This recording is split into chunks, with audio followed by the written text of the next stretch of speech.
10 a.m. How do you feel? I feel okay.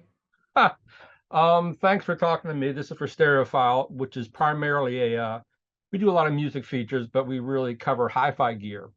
We review Hmm. speakers and turntables and all that kind of stuff. So I'll be asking you a little bit about that. I loved your second album. I named it one of my records to die for long before you won the Grammy. You're such Oh. a breath of fresh air for people like myself who love jazz and sort of wonder where the history is going. How does this new record, not new anymore, but differ from your Whirlwind record before it? Well, I think the second record definitely showcased a little bit more of my development. The first record I recorded while I was still in college. I was an Wow. undergraduate in 2020, October of 2020, and this the second album we recorded in March of 2022. And so by that point, I had had like about a year or so's worth of gigging and touring and traveling and singing and kind of getting more comfortable with my voice, a lot more growth, a lot more additions to my repertoire, and trying to find songs that I could make my own. And so I think that the second record it showcases just a small step in musical development. I think on all sides, whether it be my voice or repertoire and interpretation. Did you have, after doing a first record, did you have a more definitive idea of what you wanted to do on the record as far as the Kind songs you of. covered? Kind of. I mean, I was, yeah, I had, so promoting the first record, I pretty much did, like the set that I did was pretty much from the Whirlwind recording. And so when it came time to do the second recording, I had already sort of been moving away from that and trying to integrate more I don't even want to say more contemporary songs, but like jazz compositions and songs that I had written lyrics to and standards that might not have been as well known. And so yeah. You have your own songs that you've written? Not yet. Well, actually I have a couple, but not that I've recorded yet. You Just need to I record think those. once I because I feel different about um recording my, as I'm sure many people do, but recording my own songs when I sing a lot of beautiful songs and melodies and things like that, and I'm like, I want to make sure mine um lives up to that kind of standard that I have set for myself as far as choosing good repertoire. So um yeah, but I just meant for Linger a While, two out of the two songs, which were already written before I wrote lyrics to them, have my lyrics on it. Oh, which two songs are those? Nostalgia and I'm Confessing. Wow. Um, Yeah. and who wrote the arrangements for the record?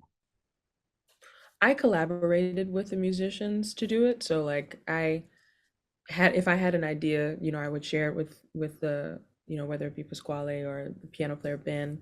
Um, The only thing that I didn't arrange was the horn chart, which was on Round Midnight. But I pretty much, like, we co-arranged everything. I love the that arrangement of Lush Life. I thought that was really fresh, the opening. And then there's Hmm. sort of an Afro-Cuban section in there as well. Am I right? Oh yeah, that's inspired by definitely by Slide Hampton and by Dizzy on Round Midnight. Oh wow, yeah, that was really fresh because people usually do that sort of rote. And why cover these particular songs? I mean, you sing so beautifully, but these are really sort of, I mean, you made them fresh. Someone might watch over me, Misty.